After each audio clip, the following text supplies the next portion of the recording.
আপনি কি কখনো আল্লাহর সাথে এভাবে কথা বলেছেন?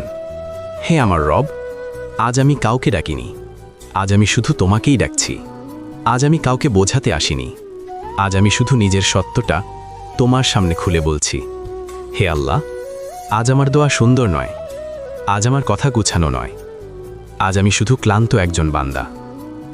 আমি অনেক সময় বলেছি সময় নেই, অনেক সময় বলেছি পরে নামাজ পড়ব, কিন্তু তুমি কখনো বলনি আমার বান্দা তোমার সময় নেই।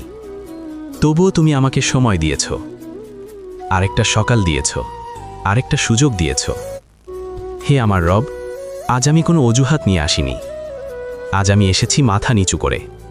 আমি জানি আমার ভুল বেশি, আমার আমল কম, আমার লজ্জা অনেক, তবুও তুমি আমাকে ডাকো, ও হে আমার বান্দা।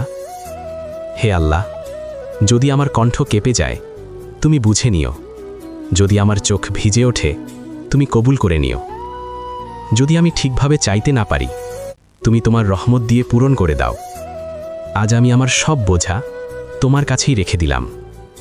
আমাকে এমন একজন বানাও যে ভুল করলেও তোমার সাথে কথা বলা বন্ধ করে না। হে আল্লাহ, এই দুনিয়ায় যদি কেউ না শোনে তুমি শোনো। শেষ নিঃশ্বাস পর্যন্ত আমাকে তোমার সাথে এভাবেই কথা বলার তৌফিক দিও।